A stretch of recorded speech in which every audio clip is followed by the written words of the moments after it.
Vamos a entrar en la palabra esta mañana y esta semana nos toca la quinta parte de nuestra maravillosa serie llamada El Espíritu de Sabiduría y de Revelación, y esto lo hemos extraído de nuestro texto en Efesios, el capítulo 1, los versículos 17 al 23, donde la oración de Pablo era para que el Dios, el Padre de nuestro Señor Jesucristo, les dé espíritu de sabiduría y de revelación en el conocimiento de Él, alumbrando los ojos de su entendimiento o corazón o espíritu, para que sepan cuál es la esperanza a que Él los ha llamado, cuáles las riquezas de la gloria de su herencia en los santos y cuál la supereminente grandeza de su poder para con nosotros los que creemos, según la operación del poder de su fuerza, la cual operó en Cristo, resucitándole de los muertos y sentándole a su diestra en los lugares celestiales, sobre todo principado y potestad y autoridad y poder y señorío y sobre todo nombre que se nombra, no solo en este siglo, sino también en el venidero, y sometió todas las cosas bajo sus pies, y lo dio por cabeza sobre todas las cosas a la iglesia, la cual es su cuerpo, la plenitud de aquel que todo lo llena en todo. ¿Cuál es la más grande necesidad de la iglesia hoy día? Es la capacidad de poder ver en el Espíritu, conocer y saber por revelación cuál es la realidad de nuestra redención en Cristo Jesús, porque Dios no quiere que su iglesia viva derrotada, confundida, ni tampoco que sea débil. Dios quiere que nosotros lo conozcamos a Él y que los ojos de nuestro entendimiento o corazón sean alumbrados para que podamos tener avances en nuestra vida cristiana y por supuesto en el plan de Dios. Entonces, cuando el espíritu de sabiduría y de revelación comienza a operar en nuestras vidas, vamos a darnos cuenta que los avances son inevitables. La victoria, el gozo del Señor, la abundancia se manifiestan y nos convertimos en una bendición a otras personas. ¿Cuántos de ustedes quieren ser una bendición a los demás? Porque de eso se trata la vida cristiana, bendecidos para bendecir. Así que hoy día quiero hablarles específicamente de un ingrediente, el tercer ingrediente que forma parte de esta tremenda y poderosa oración. Es un elemento que es fundamental en la vida del creyente. Estoy hablando acá en este caso de la supereminente grandeza del poder de Dios. Hemos hablado acerca del poder tremendo que Dios utilizó para crear todas las cosas.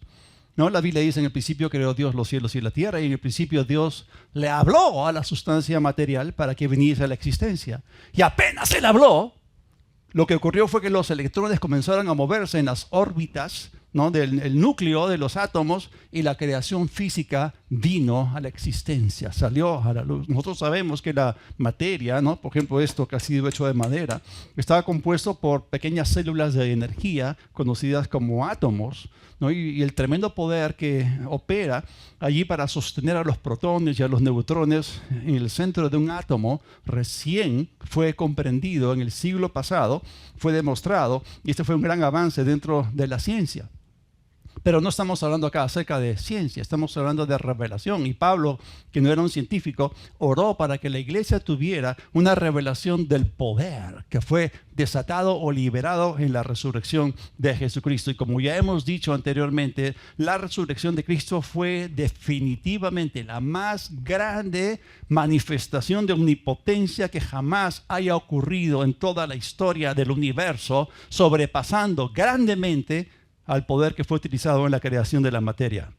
Porque levantar a Jesús entre los muertos requirió de un tremendo poder, un poder muchísimo más grande que el que fue necesario para hacer las cosas físicas. Y esta operación divina demandó por completo que se derrotase todos los recursos del averno o del infierno que se movilizaron para tratar de impedir la resurrección y ascensión de Jesús. El infierno trató de mantener a Jesús bajo la muerte.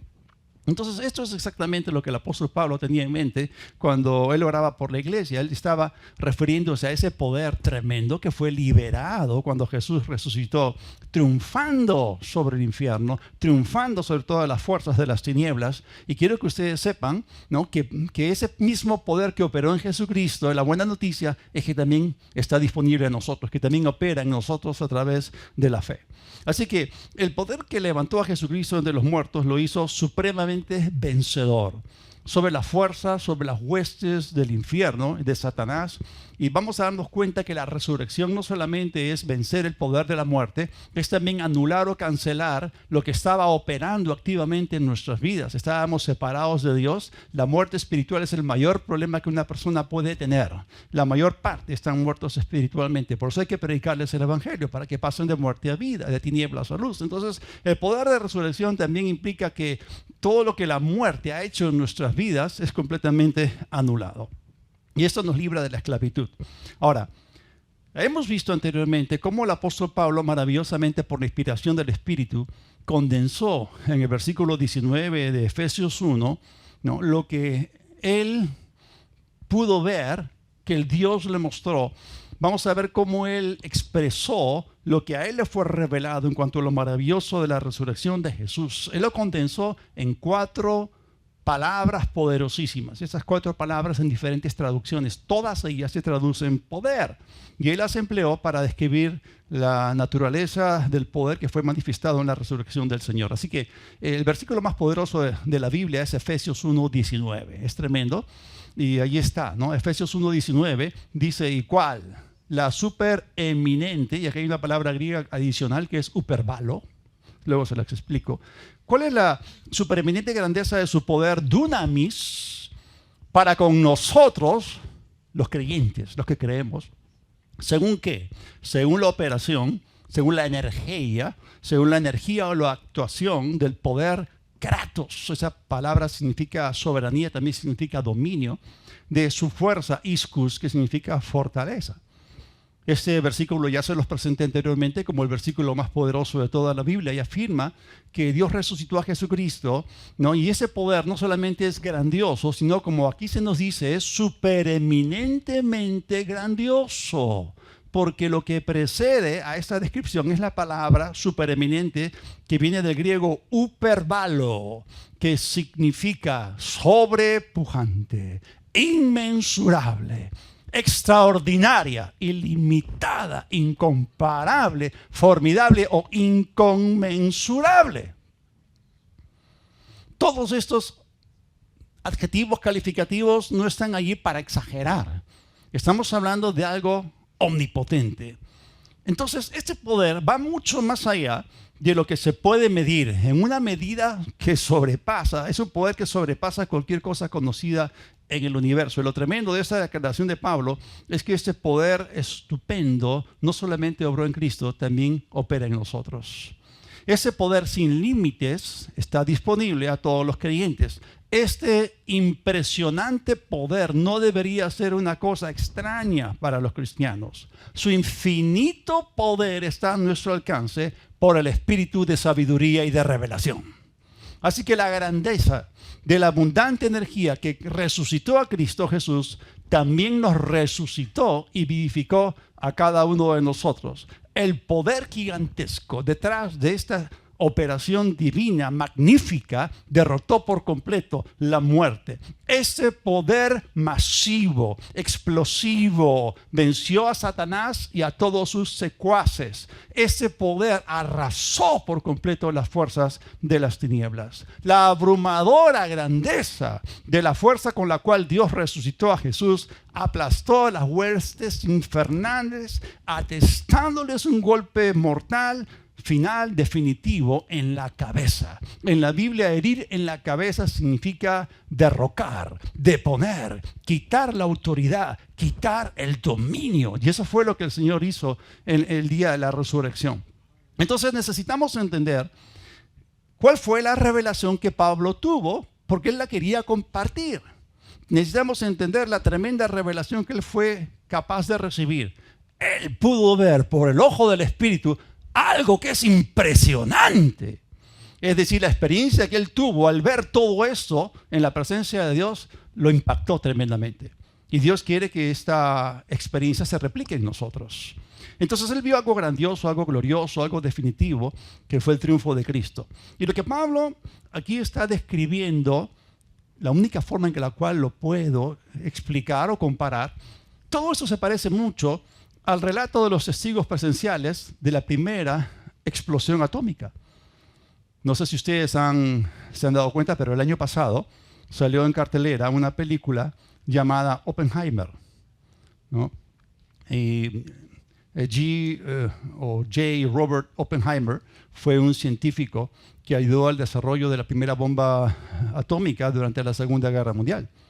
El año pasado con mi hijo vimos la película, es impactante, es tremenda, porque en el desierto de Nueva México, el 16 de julio del año 1945, la primera bomba atómica estaba a punto de estallar. Y la energía estimada que se iba a liberar era de unas 10,000 toneladas de TNT. ¿Cuántos saben lo que significa TNT? Trinitro, no sé cuánto. Ok, eso es dinamita, pues. Trinitrotolueno, eso, exactamente. Se estimó que iban a ser 10,000 toneladas, pero cuando explotó, ¿no?, se midió que fueron 20,000 toneladas, que es muy pequeña en comparación con las bombas atómicas de hoy en día. Está el poder destructivo, ¿no? Porque ahora las bombas atómicas actuales son medidas en millones de toneladas de dinamita, no en miles. Ahora, les voy a leer aquí, esto está documentado, porque hubo testigos presenciales. ¿Ya? Les voy a leer unos extractos del libro El Proyecto Manhattan, escrito por Stephen Greff. Y este libro dice lo siguiente: todos cerraron sus ojos y cubrieron su rostro con sus manos. La intensa luz que siguió, casi cegándolos a pesar de que sus ojos estaban cerrados, es imposible de describir. No había marco de referencia comparativo de todo lo que los observadores habían experimentado antes. En un breve momento, la luz a 20 millas era igual que varios soles al mediodía. Esto fue visto en Albuquerque, en Santa Fe, en El Paso y en puntos a 180 millas de distancia. El evento fue descrito como sin precedentes, magnífico, hermoso, estupendo y al mismo tiempo aterrador. Ningún fenómeno de tan grande poder hecho por el hombre había ocurrido antes. La luz emitida no tenía descripción. Todo el país fue iluminado por una luz ardiente de una intensidad muchas veces mayor que la del sol al mediodía.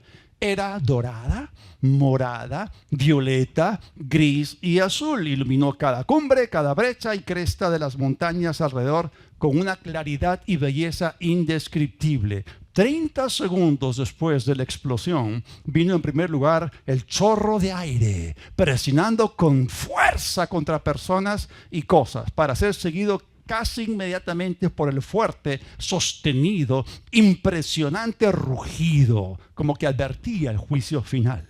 Porque las palabras, según se dice acá en este libro, son totalmente inadecuadas para relatarle a aquellos que no estuvieron presentes los efectos físicos, mentales y psicológicos. Se debe presenciar para comprender. Un reportero del New York Times escribió lo siguiente: era como el gran final de una poderosa sinfonía de los elementos, fascinante, aterradora, edificante, demoledora, siniestra, devastadora. En este momento, como que el tiempo se detuvo, el espacio se contrajo en un puntito. Fue como si la tierra se hubiera abierto y los cielos se hubieran rasgado. No sé si ustedes alguna vez por alguna foto han visto cómo luce una explosión atómica. Es como un gran hongo, es gigante, ¿no? Ese día se había instalado en un puesto de observación a 32 kilómetros, en donde estaba parte de los que estaban observando. Se instaló un físico llamado Richard Feynman. Esta fue su experiencia, está documentada. El gran destello blanco que iluminó el desierto lo cegó por un momento y el dolor lo forzó a girar su cabeza. Aún con los ojos cerrados, él vio como una imagen secundaria, la imagen de la explosión en color morado. Cuando abrió sus ojos, segundos después, la enceguecedora luz blanca se tornaba amarilla y una ola de nubes furiosas se acumulaba en el cielo. Una gran bola de llamas de color naranja incandescente se formó en el aire, iluminando las nubes con un extraño resplandor de color violeta. En ese momento todavía no había ningún sonido. El espectáculo se desplegaba misteriosamente en absoluto silencio. Pero esto duró alrededor de 1.5 minutos, un tiempo increíblemente largo durante el cual nadie se movió, nadie dijo una palabra. Entonces, de repente, se produjo una fuerte explosión que desgarró el cielo del desierto como si fuera una descarga de artillería inmensa seguida por un trueno que iba y venía. Ese día hubo una torre de observación a 8 kilómetros de distancia. 2 hombres salieron volando, fueron derribados por la explosión. La torre de 30 metros de altura en la que se había colocado o suspendido la bomba se evaporó por completo. Es decir, se fundió en líquido y se evaporó a la vez. Es más, la superficie de la arena alrededor de la torre se había convertido en vidrio hasta una distancia, en un radio de 30 kilómetros alrededor. Esa fue la primera detonación de una bomba atómica. Ahora, hubo una bomba que explotó en el espíritu hace unos 2000 años, ¿no? Así que el apóstol Pablo, por el espíritu de sabiduría y de revelación, él fue capaz de ver algo en el espíritu, ¿no? Cuando la omnipotencia de Dios se ejerció, cuando él levantó a Cristo del infierno, fuera de la tumba y hasta los cielos. Y el hecho de que Dios tuvo que utilizar semejante poder fue que hubo resistencia a la resurrección y a la ascensión de parte de los poderes de las tinieblas, pero fue completamente inútil. Sabemos, por lo que conocemos, es que una bomba atómica, una explosión nuclear, despliega mucho poder destructivo, mucho poder destructor. Pero el día de la resurrección, Dios desplegó un poder regenerador. Este poder de resurrección, la Biblia lo llama poder de salvación, poder para salvación. Ahora, a pesar de que este no es un poder destructor en naturaleza, sin embargo, el poder de resurrección destruye algo. Hay algo que sí destruye. 1 Juan, capítulo 3, el versículo 8. Para esto, con este propósito, ¿no?, fue manifestado el Hijo de Dios. ¿Para qué? Para deshacer, para destruir, romper, ponerle fin, para anular las obras del diablo. Y es cierto, nosotros leemos los relatos en los 4 evangelios, cómo Jesús anduvo allí, ¿no? Y él fue sanando a todos los oprimidos por el diablo, ¿no? Y él destruyó las obras del enemigo. Él ministró a miles de personas y destruyó las obras del diablo en sus vidas. Y esto fue maravilloso, pero fue temporal, solamente fue un anticipo de lo que vendría después. Pero después de su muerte y resurrección, lo hizo disponible a toda la humanidad a la vez. Eso es tremendo porque Él, como nuestro sustituto, cargó en sí mismo todas las obras del diablo y finalmente esto tiene que ser destruido en nuestra experiencia. Ahora, la palabra desatar que aparece en 1 Juan 3:8 viene del griego luo, ¿no? Es interesante, seguramente han escuchado la expresión atar y desatar, ¿no? Las dos palabras son deo y luo, ¿no? En este caso, luo, desatar, y la palabra se traduce desatar, justamente romper, destruir, liquidar, disolver o anular. Y si nosotros queremos entender mejor la naturaleza de esta palabra luo, ¿no?, el apóstol Pedro la utiliza en 2 de Pedro capítulo 3, también aparece en Apocalipsis 20, pero Pedro, cuando está hablando acerca de la creación de cielos nuevos y tierra nueva, él emplea 2 veces la raíz de esta palabra. 2 de Pedro 3, versículos 10 al 12. Pero el día del Señor vendrá como ladrón en la noche, en el cual los cielos pasarán con grande estruendo, ¿no? Esto nos recuerda a una explosión atómica también. Y los elementos ardiendo serán deshechos, y el término griego lutesetai justamente viene de la raíz lugo. Y la tierra y las obras que en ella hay serán quemadas. La tierra será purificada por fuego, antes de entrar en el estado eterno. Versículo 11, puesto que todas estas cosas han de ser deshechas, ¿cómo no deben ustedes andar en santa y piadosa manera de vivir, esperando y apresurándose para la venida del día de Dios, en el cual los cielos, esto va a ocurrir, es como una fusión o fisión nuclear, física? Eso es lo que dicen los científicos cuando leen este pasaje, ¿no? Hace años, cuando estaba estudiando en la universidad, vino un físico nuclear y leyó este versículo y estaba hablando acerca de una fusión o fisión nuclear. Y bueno, y apresurándose para la venida del día de Dios, en el cual los cielos encendiéndose serán deshechos, de griego lutesontai, otra vez con la raíz de la palabra luo, y los elementos siendo quemados se fundirán. Entonces el apóstol Pedro utiliza esta palabra luo en el sentido de fundir, en el sentido de disolver. Y esto nos da a nosotros una visión muy impresionante de la destrucción de las obras del diablo que Jesús vino a hacer. Entonces él apareció para destruir o deshacer o romper todo lo que el diablo ha hecho en nuestras vidas. Qué triste, ¿no?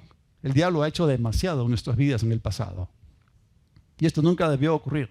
Pero bueno, gracias a Dios porque Jesús vino y deshizo, rompió, puso fin y anuló las obras del diablo. Entonces el poder que causó que Jesucristo se levantara entre los muertos disolvió, derritió, liquidó las obras del diablo para siempre. Fue como ese poder desatado en la primera explosión nuclear que vaporizó la torre que la sostenía, ¿no?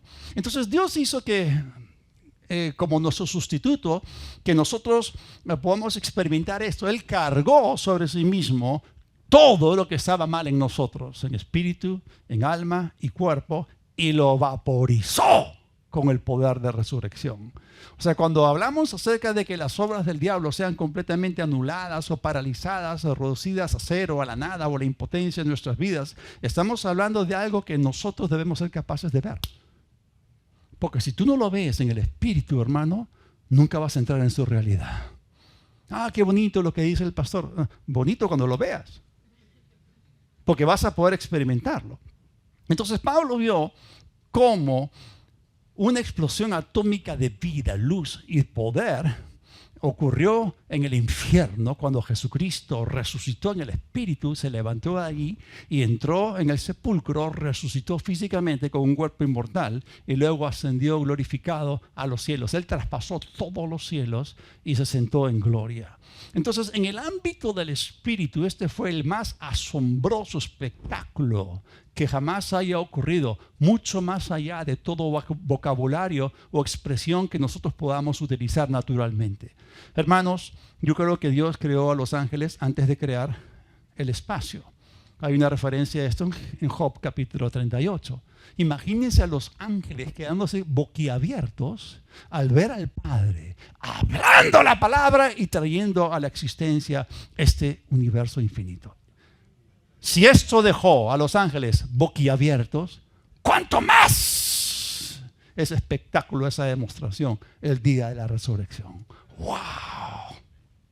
Gloria a Dios. Por eso en el libro de Hebreos, en el capítulo 1, hablando de Jesús resucitado, dice: adórenle todos los ángeles de Dios. Esto fue impresionante.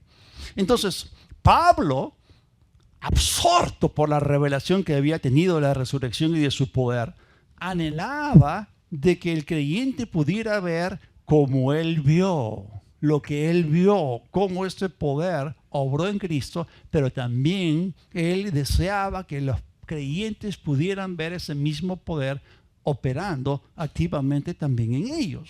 Y por eso nosotros necesitamos recibir una revelación dentro de nosotros de lo que ocurrió ese día maravilloso. Me da mucha pena ver cómo algunas iglesias quieren ser amigables con respecto a la gente del mundo, ¿no? Y ya no utilizan en sus iglesias, en sus reuniones, ni la palabra resurrección, ni la palabra redención, ni tampoco utilizan la frase la sangre de Cristo. Son tres palabritas que el diablo no quiere que se digan. Porque la resurrección de Cristo fue la derrota de Satanás. La sangre de Cristo fue el poder que lo venció. Y la redención es lo que causó que nosotros seamos libres y tengamos victoria sobre él. Pablo dijo en 1 Corintios capítulo 15, este es el evangelio que Dios me reveló y ese evangelio que yo lo recibí por revelación, yo se los he predicado, y habló de la muerte, sepultura, resurrección y ascensión del Señor. Tú no puedes ser salvo si tú no confiesas a Jesús como Señor y no crees en su resurrección. ¿Cómo va a venir la fe para que seas salvo si no se habla de la resurrección? Y eso es importante. No debemos permitir que el diablo amordace nuestras bocas para hablar del poder de resurrección de Cristo. Porque eso es lo que cambió el juego, cambió todo. Por eso tú y yo necesitamos recibir una revelación de este poder. Y esta revelación, junto con nuestra fe activada por nuestra confesión, van a causar de que esto comience a funcionar dentro de nosotros para que podamos experimentar en nuestras vidas la realidad de lo que fue hecho en Cristo Jesús. Por eso Pablo insiste tanto con esta oración. para que tengamos espíritu de sabiduría y de revelación acerca de este poder, porque ese poder que levantó de los muertos a Cristo Jesús hará en nosotros lo mismo que hizo en Él. Lo que le ocurrió a Él también tiene que ocurrirte a ti y a mí. De eso se trata. Y aunque ese poder todavía no va a hacer nuestros cuerpos inmortales, pero definitivamente su operación en este tiempo va a derretir, deshacer, romper y disolver cualquier cosa que el diablo haya hecho en ti. Va a derretir, va a pulverizar toda enfermedad. Va a quebrar toda atadura, va a deshacer complejos, limitaciones, va a espantar todo tipo de temor. Y este poder también nos libra a nosotros de toda opresión y de toda operación demoníaca. Ahora vamos a regresar a Efesios 1. Y hay algo que el Espíritu Santo quiere que tú y yo como parte de la iglesia veamos, pero que está escondido en el texto. No solamente tenemos que leer lo que la Biblia claramente dice, sino también hay que entender lo que la Biblia implica. Volvamos al versículo más poderoso de la Biblia, Efesios 1:19. Igual, la supereminente, grandeza de su poder para con nosotros, de su poder dunamis, para con nosotros los que creemos según la operación, según la energía, según la operación o actuación del poder, kratos, soberanía, dominio de su fuerza, iscus, de su fortaleza. Pero el versículo 20 dice, sí, es cierto, la cual operó en Cristo, resucitándolo de los muertos, sentándole a la diestra del Padre en los lugares celestiales, por encima, de todo principado y autoridad y poder y señorío, y sobre todo nombre que se nombra, no solo en este siglo, sino también en el venidero, y sometió todas las cosas bajo sus pies, y lo dio por cabeza sobre todas las cosas a la iglesia, la cual es su cuerpo, la plenitud de aquel que todo lo llena en todo. Hermanos, hay otro elemento que el Espíritu Santo quiere que tú y yo veamos, pero no lo hemos visto porque no lo hemos meditado. Ya hemos visto las 4 diferentes palabras griegas que utilizó Pablo para describir la impresionante grandeza del poder de la resurrección del Señor. Pero existe aún detrás del texto escondida otra palabra griega que en otras traducciones también se traduce poder, ¿no? Entonces vamos a darnos cuenta que el poder que resucitó a Jesús no solamente lo vivificó, no solamente lo justificó como hombre, sino que también lo elevó y lo levantó para que ascendiese, como hemos leído, por encima de todos los cielos y lo sentó en los lugares celestiales a la diestra del Padre. Un poquito de ubicaína espiritual. ¿Qué representa la diestra del Padre? La diestra del Padre, por si acaso, para su información, para su conocimiento, es la posición más alta del universo. Es el centro de poder y autoridad de todo el universo. Lugares celestiales, la diestra del Padre. Gloria a Dios por eso. ¿Quieres ver el partido más importante de toda la Liga Internacional? Te sientas en el palco para verlo, ¿no? Acá hay un palco muchísimo mejor. Ahora, ¿qué implica esto? Implica que Dios, con su poder de resurrección, exaltó definitivamente a Cristo Jesús sobre todo principado, potestad, poder, dominio, señorío y sobre todo nombre que se nombre. ¿Qué significa todo esto?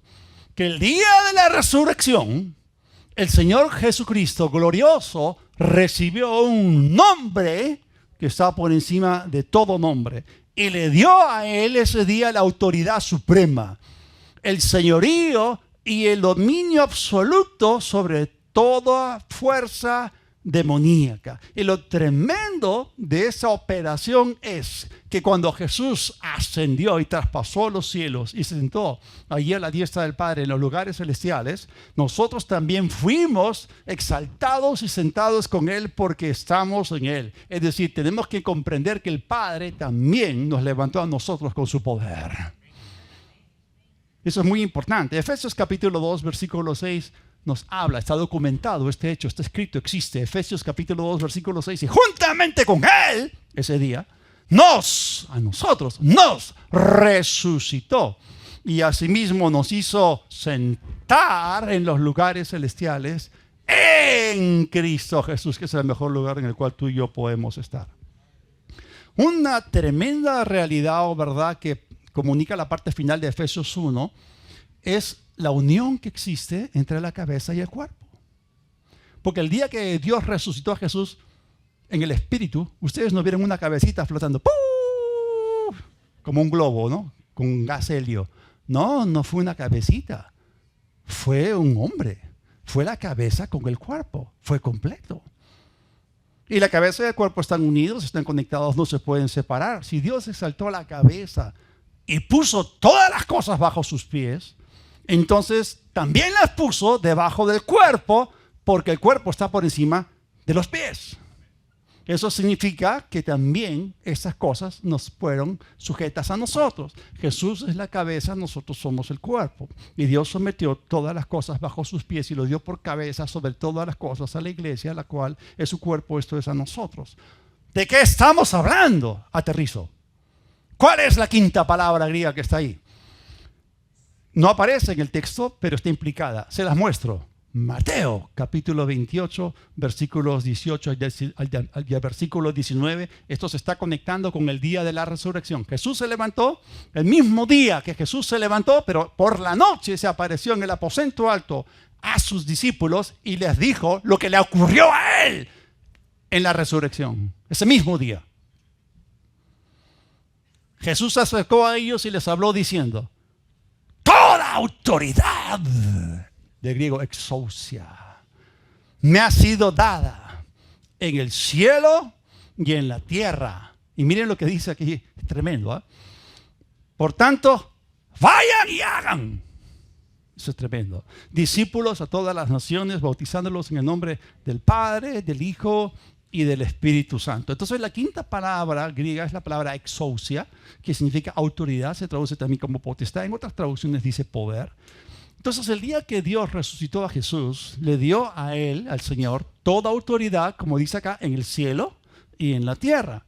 Pero el día de su resurrección no fue solamente la resurrección de la cabeza, también fue nuestra resurrección. Repitan conmigo: su resurrección es mi resurrección.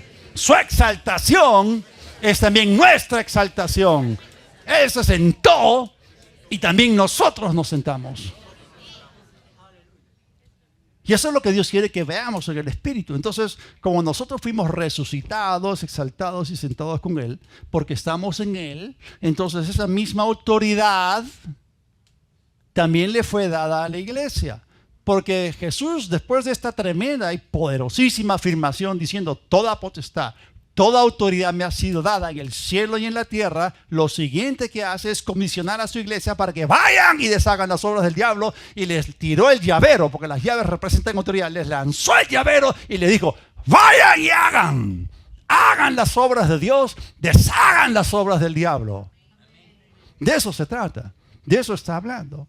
Entonces, ¿qué significa autoridad? Autoridad significa poder delegado, significa poder para actuar. Esto significa que tú y yo tenemos el poder y tenemos la autorización divina para accionar cumpliendo el plan de Dios en esta dispensación. Y por eso tanto insistimos en eso. Dios quiere que los ojos de nuestro corazón sean alumbrados para que podamos ver el formidable poder que actúa en nosotros mediante la fe, pero también la suprema autoridad que tenemos en el nombre de Jesús. Repitan conmigo: poder, autoridad. Todo eso nos ha sido dado. Entonces es mediante el espíritu de sabiduría y de revelación que nos va a amanecer la tremenda autoridad que tú y yo poseemos debido a que estamos en Cristo. Entonces esta impetuosa autoridad que nos permite dominar y reinar sobre todos los poderes de las tinieblas necesita que nos sea revelada para que recién podamos beneficiarnos de ella. Ahora, antes de ir a la cruz, Jesús en su ministerio terrenal, ¿no?, dio un adelanto a sus discípulos durante su ministerio. Y como primicias de lo que vendría después en la era de la iglesia, vamos a ver cómo Jesús compartió esto, porque Jesús era ungido por el Espíritu Santo y Jesús demostró ser Señor sobre las tinieblas. Y en Lucas el capítulo 9, versículo 1, porque Dios es el que llama equipa y Él llamó a los discípulos, a sus apóstoles, para aprender a hacer las obras de Dios y deshacer las obras del diablo. Lucas capítulo 9, versículo 1 dice, habiendo reunido a sus 12 discípulos, les dio poder, dunamis, y autoridad exousia sobre todos los demonios y para sanar enfermedades. ¿Cuántos de ustedes son discípulos de Cristo? ¿Son seguidores de Cristo? Hermano, te lo notifico. Aunque esto ya está publicado y decretado en el ámbito del Espíritu y está escrito en las Escrituras, está escrito en la Biblia, te notifico, hermano, que tú también has recibido poder y autoridad sobre todos los demonios y para sanar toda enfermedad. Todo demonio y toda enfermedad. Lucas capítulo 10, versículo 19, Jesús dijo, he aquí, les doy autoridad. En el griego dice, miren bien, ojitos, ¿no? Que ya les he dado, eso es lo que dice en el griego, ¿no? Les he dado autoridad, les he dado exousia de pisar. Eso es hollar, pisotear, aplastar serpientes, escorpiones y sobre todo poder dunamis del enemigo y nada les dañará. Hermanos, yo continuamente estoy leyendo el Nuevo Testamento en griego y sé reconocer lo que significa una doble negación y me las encuentro por todos lados. En el libro de Apocalipsis hay un capítulo que la doble negación aparece como 4 veces, pero acá aparece una triple negación. O sea, nada, de ninguna manera, de ninguna forma, en ningún momento te hará daño si es que usas tu autoridad. Si es que usas y tú plantas al enemigo, pero si tú no lo haces y pasivamente, con buen gusto, recibes todo lo que el diablo te manda, diciendo, el Señor me quiere enseñar algo, tontonazo, arrepiéntete. No te tragues los paquetes explosivos del diablo. Es un terrorista. No le des la bienvenida a las obras del diablo. Deshazlas. Y si Jesús, hemos visto 2 versículos, y si Jesús equipó a sus discípulos con todo ese poder y autoridad antes de ir a la cruz, ¿cuánto más ahora de que la redención fue completada y que nos encontramos en la era de la iglesia? O sea, ¿cuánto más ahora? Ubiquémonos, ¿no? Ahora, les voy a explicar por qué la autoridad que tenemos sobre el diablo es abrumadoramente superior a la que el diablo recibió de parte de Adán. Y esto el Espíritu Santo me lo explicó maravillosamente. Yo estaba orando en el Espíritu y el Espíritu Santo me lo mostró así, lo vi. Miren, cuando Dios creó al hombre, le delegó de inmediato la autoridad sobre toda la tierra. El hombre debía dominar, reinar, señorear, sojuzgar en el planeta. Pero debido a la caída, esta autoridad, a la cual llamamos autoridad adámica, le fue traspasada a Satanás. Y el cielo respetó esto, reconoció esto como una transacción legal, porque el hombre se había sometido, se había sujetado a la autoridad del diablo. Por lo tanto, a Satanás le fue traspasada la autoridad del primer Adán, del primer hombre. Y por eso la Biblia llama a Satanás el príncipe de este mundo y el Dios con D minúscula de este siglo. Es más, Satanás mismo dijo que tenía esa autoridad y el Señor Jesús no se lo refutó. Lucas capítulo 4, versículos 5 y 6, esta es la tentación de Jesús en el desierto, ¿no? Y le llevó el diablo a un alto monte y le mostró, ¿no? Y todo esto fue mental, ¿no? Fueron imágenes mentales. No es que Satanás se le apareció, ¿no? Sino que todo ocurrió a nivel de la mente, porque es allí donde ocurre. Este es el campo de batalla del creyente, ¿no? Es tu mente. Y le mostró en un momento todos los reinos de la tierra y le dijo el diablo, a ti te daré toda esta potestad, exousia, toda esta autoridad y la gloria de ellos, porque a mí me ha sido entregada y a quien quiero la doy. ¿Satanás estaba mintiendo? No, porque la Biblia dice que Jesús fue tentado. Esa fue una verdadera tentación. O sea, ¿cómo el diablo te va a tentar con algo que no tiene? No, acá está diciendo algo real. Y Jesús no se lo refutó ni le dijo que estaba mintiendo. Entonces, ¿cómo es que nosotros, sabiendo que el diablo tiene autoridad adámica, ¿Cómo es que nosotros podemos ejercer autoridad sobre Satanás sabiendo que es poseedor de la autoridad adámica? Y eso es lo que me explicó el Espíritu Santo.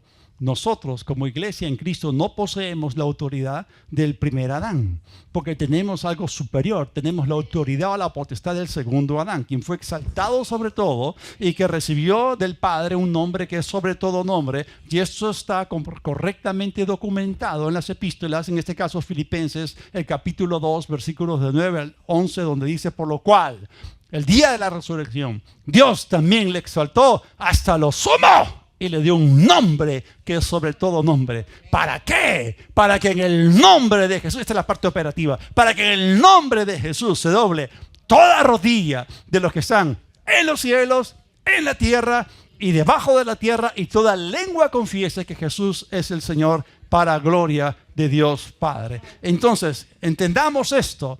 El nombre de Jesús tiene autoridad en los tres mundos. ¿Sabían ustedes que hay tres mundos? El mundo superior, el mundo intermedio y el mundo inferior. También el nombre de Jesús tiene autoridad en los tres diferentes lugares: los lugares celestiales, los lugares terrenales y los lugares infernales. O sea, cielo, tierra e infierno. Esa es la magnitud de la autoridad contenida en el precioso y glorioso, maravilloso nombre de Jesús. Gloria a Dios por su nombre. Ahora, ¿cuándo fue que Dios le dio a Jesús este poder, esta autoridad, esta exaltación? El día de su resurrección. Pero su resurrección también es nuestra resurrección. Y su exaltación también es nuestra exaltación. Y cuando Él se sentó en los lugares celestiales, tú y yo también nos sentamos con Él, porque estamos en Él. Ahora, la figura que muchos creyentes tienen es errada, ¿no? Aquí está el Padre, este es el trono, ¿no? Y a la diestra del Padre, ¿quién está? Jesús, ¿no? ¿Y saben a dónde nos ponen a nosotros, a los creyentes? Lo ponen acá, a la derechita de Jesús. Oye, un ratito, tú no estás al costado de Jesús. Él es la cabeza, tú y yo somos el cuerpo. No estamos sentados a la diestra de Jesús. Estamos en Jesús, sentados a la diestra del Padre. O sea, cuando Jesús fue resucitado y ascendió, traspasó los cielos, y Jesús fue entronado, porque el trono de Dios, aunque Dios es inmenso, ¿no? Entonces el trono es grande. Y entonces Jesús se sentó a la diestra, pero nosotros estamos en Jesús, estamos unidos con el cabeza y cuerpo. Entonces también fuimos entronados, si quieren entenderlo de esa forma. Estamos en Él. Entonces la oración de Pablo es para que el espíritu de sabiduría y de revelación abra nuestros ojos para que podamos ver estos hechos gloriosos y podamos entrar a caminar en la realidad de ese poder y esa autoridad que tenemos en Cristo Jesús. Visualicemos un ratito cómo caminaba el primer Adán cuando Dios creó, cuando Dios diseñó y equipó el primer Adán con esa autoridad para que señoree, para que domine. Adán, el primer hombre, fue puesto en la tierra para ejercer, para sujetar, para señorear. Él reinaba, él dominaba, él era soberano, tenía autoridad suprema, ejercía su autoridad legal. Él tuvo el control de la tierra hasta que pecó. Y cuando él se sometió al diablo, el asunto se invirtió. Con la entrada del pecado entró también la muerte, y la muerte reinó sobre el hombre y también sobre el resto de la tierra. Entonces la caída del primer Adán causó, debido a que Adán le traspasó la autoridad adámica a Satanás, esto causó que Satanás se convirtiese en el emperador de la muerte.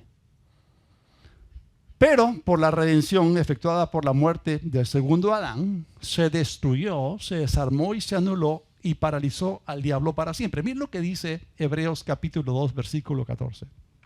Por tanto, puesto que los hijos han participado de carne y sangre, de igual manera él también participó de lo mismo para destruir. La palabrita acá es catargeo, ¿no? Argos y catá significa tirar para abajo, ¿no? Una obra, desarmar. Eso significa anular, paralizar, desactivar, por medio de la muerte que tenía el imperio o dominio de la muerte Kratos.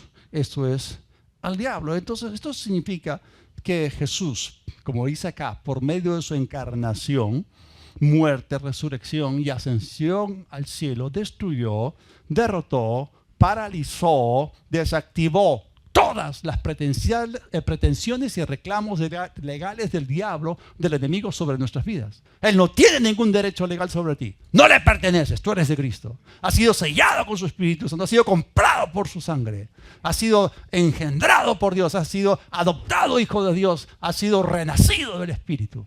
¿Qué más quieres? Y Jesús es el que tiene ahora las llaves del infierno y de la muerte. Esto significa que todo aquel que recibe a Cristo Jesús y es puesto en Cristo, en el segundo Adán, de manera inmediata se vuelve en heredero y poseedor de todo lo que Jesús obtuvo para nosotros en la redención. Ahora, ¿cuál es entonces la voluntad de Dios para nosotros como iglesia en este tiempo, que es la dispensación o la era de la iglesia? Que podamos ver que hemos sido exaltados con Cristo. Celebramos que Jesús resucitó, celebramos que Jesús fue sentado a la diestra del Padre, celebramos que recibió un nombre sobre todo nombre, pero nos quedamos cortos y nos sacamos a nosotros mismos de la foto. Porque en la foto apareces tú también. Un selfie en el trono y vas a verte tú allí. O sea, estoy utilizando esos términos para que me puedan entender, ¿no? O sea, te tiene que amanecer que tú y yo hemos sido resucitados con Cristo. Hemos sido sentados con Él. Entonces, Dios quiere que nosotros veamos que no solamente hemos sido sentados con Cristo, Él quiere que podamos ver también la realidad de que podemos reinar ahora y disfrutar de la vida abundante que nos pertenece en Él. Y termino con esto. Romanos el capítulo 5, el versículo 17. Pues, si por la transgresión de uno solo reinó la muerte, y eso es tremendo. Acá tenemos un explosivo, mucho más. O sea, si el diablo jugó fútbol contigo como pelota, si el diablo te pisoteó y te basurió y te chancó y te oprimió y te esclavizó y hizo lo que le dio la gana contigo, tiempo de invertir el asunto. Se le da la vuelta al asunto y la Biblia dice, está bien, el emperador de la muerte reinó, me hizo todo lo que me hizo, diablo desgraciado, terrorista, malvado, mentiroso, desgraciado, te vas a podrir en el infierno. Ok, ya. Mucho más reinarán en vida, ya no muerte, ya no estamos sujetos en esclavitud de la muerte. Mucho más reinarán en vida. ¿Por quién? Por Jesucristo, el que resucitó. ¿Quiénes? Los que han recibido la abundancia de la gracia y el don de la justicia. Entonces, ese versículo nos cuenta una historia. La historia es, había alguien que reinaba, había alguien que señoreaba, había alguien que tenía autoridad suprema en la tierra. Su nombre fue el primer Adán. Pero lamentablemente cometió un error y aquí hay un cambio. Aquí hay una inversión de cosas. ¿No? Acá hay un incidente que tomó lugar, ¿no? Una disrupción que alteró por completo el orden en la tierra, en el escenario humano, ¿no? Entonces, la transgresión de Adán, ¿cuántos saben? Transgresión, pecado, la paga del pecado es la muerte. Entonces, el que tenía vida y tenía autoridad, murió y se sujetó bajo Satanás, quien se convirtió en el emperador de la muerte. Y por eso, ahora, ¿quién reinaba? La muerte. El hombre ahora ya no era libre, perdió su autoridad, perdió la vida, separación de Dios y queda sujeto bajo el emperador de la muerte, el diablo, que lamentablemente ha hecho mucho daño a la humanidad. Entonces Satanás comenzó a reinar en la tierra, el hombre quedó sujeto bajo él y todo aquel que está espiritualmente muerto forma parte del reino y familia del diablo. Por lo tanto, Satanás tiene derechos legales sobre ellos. Satanás no está atormentando ni oprimiendo ilegalmente a la gente, porque son de él, les pertenecen, se sometieron a él. Adán se convirtió en esclavo del diablo. Todos los hijos de un esclavo son esclavos. Gracias a Dios por la adopción en Cristo Jesús. Gracias a Dios porque tú y yo podemos nacer de nuevo y ser hechos hijos de Dios y podemos ser librados y trasladados del reino de tinieblas al reino de luz. Entonces, tan pronto una persona recibe a Cristo Jesús y es salva por gracia mediante la fe, es justificada y es vivificada de inmediato y es liberada de la autoridad de Satanás y es trasladada del reino de las tinieblas y familia del diablo al reino y familia de Dios. Entonces, desde el momento en que tú y yo nacimos de nuevo, el dominio del diablo se acabó, ha sido roto. Hermanos, El faraón odiaba a los israelitas. Los quería matar. Duro de servir, terco, tosudo. A pesar de todas las plagas, a pesar de toda la demostración del poder de Dios. Qué chinchoso, ¿no?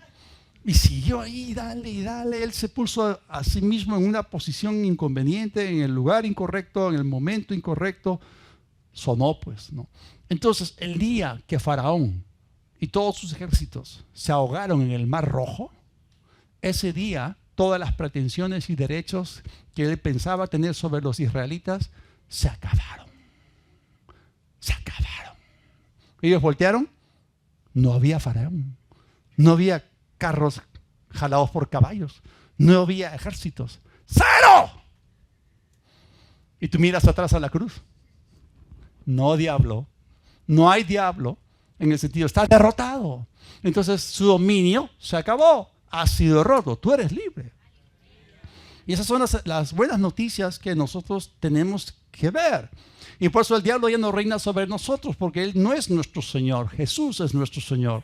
Y por eso cuando pensamos en tanto daño que el diablo ha infligido en nuestras vidas por tanto tiempo, ¿no? Porque Él tenía el derecho legal de hacerlo, porque éramos sus hijos, estábamos en su familia, en su reino. Pero ese régimen de esclavitud se acabó por completo. Su dominación se acabó.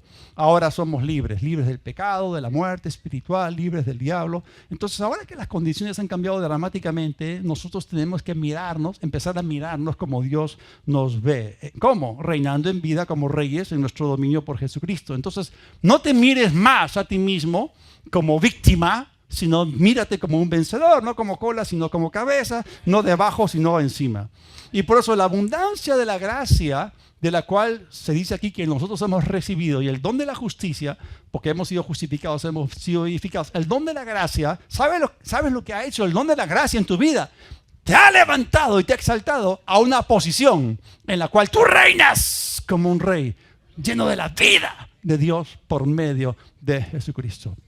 Así que Dios quiere que por medio del espíritu de sabiduría y de revelación podamos mirarnos o visualizarnos a nosotros mismos en el espejo de la palabra. El espejo de la palabra no es una vista de una sola dimensión, la palabra es espíritu, es espiritual. Así que no es una fotografía, es más que una radiografía. Tú te ves a través del ojo de la fe en la palabra que es espíritu, es vida, y te puedes ver a ti sentado reinando en los lugares celestiales en Cristo.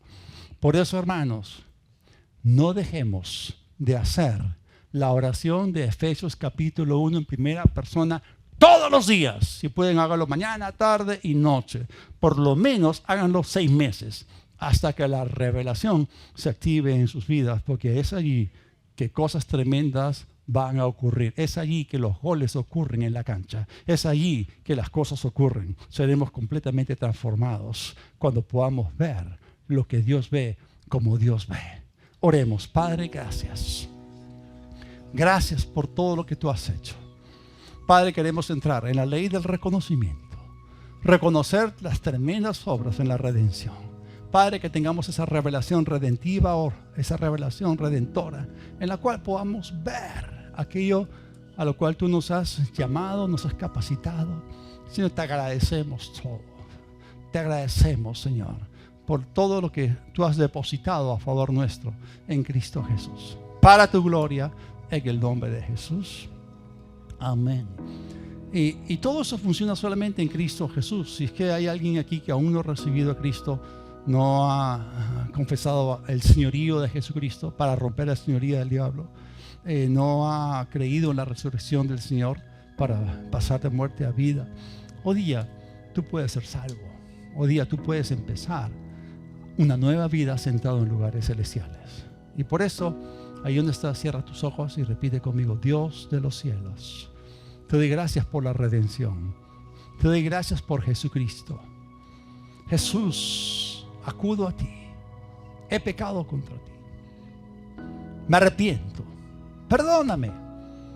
A partir de hoy, sé mi Señor.